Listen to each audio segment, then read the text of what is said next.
you're going to continue, Liv's going to continue to be a rebel and not change.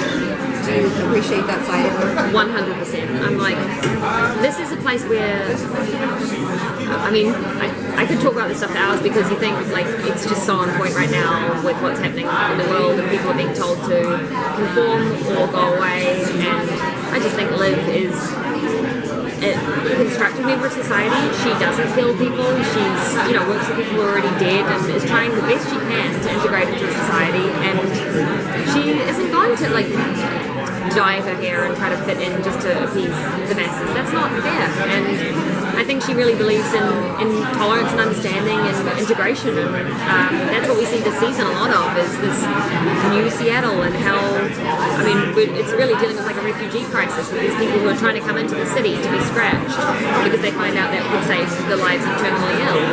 And who are we to be like, no, you can't do that, it's wrong. And how different we respond to things when we have an idea of them or when it's actually ourselves or our loved ones that are at risk. So I think it's going to be, yeah, I'm proud that she's a rebel. I'm proud that she's got a backbone. She always has. So I like that about Liv. Yeah.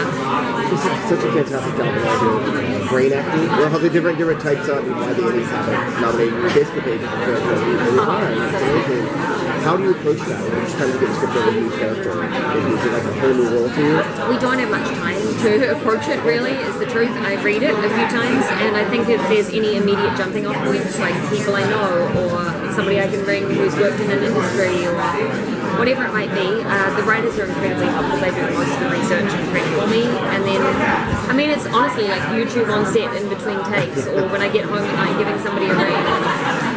And then it's a lot of exploration on the day. The first few takes of each brain, I'd love to see a compilation of some of the different versions I've played of the different things, because it's a bit all over the map, and you just have to trust the director you're working with to help guide you into the right things. Yeah. Thank you, that's very kind of you. So Liv's involved with a lot of the higher ups in the zombie world at this point. Yeah. Is she going to become more of a public figure in the zombie world?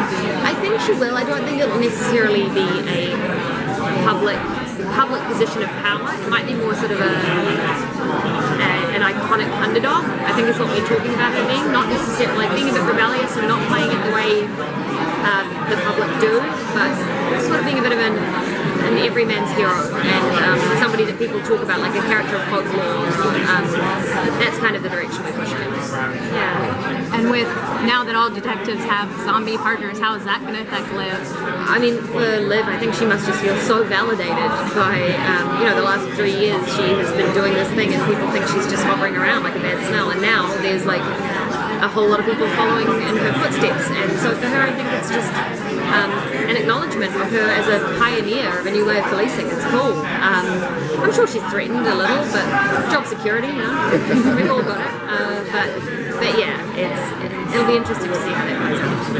Now that the whole world knows about zombies, are we going to see her kind of reconnect with her mom and her brothers? We do. It's been a while. We do. Very early on we see her family, and that was important to me as well. I've kind of brought that up with the writers over the last few years, that Liv is somebody who's so compassionate and caring, and I just don't buy that she would just check out of people's lives. So I understand why she's felt a need to have some distance, but I think it'll be great to reintroduce them into the story. Is she going to in any way mentor the other zombies who are getting pop partners now? We haven't been told that, but that would be really cool. I think that would be really interesting. She oversees a support group for them or something. And they would debrief at the end of the day. It's like, today was a rough one, and that's funny. I'll have to talk to the writers. Like that. If it pops up, you can look at the screen and be like, that was me. Besides the hockey goo, have they told you what other branch you're going to be? I know a couple of the others. There's like a crotchety old dowager. They're talking about what's her name, Mrs. Bluth from Arrested Development. There's sort of that kind of character pretty early on, and there's also somebody who loves romantic comedies and kind of fantasizes about this romantic idealistic world. So that'll be an interesting one as well. Lots of sort of she's all that montages. I suggest them all the time. They don't even open my emails anymore.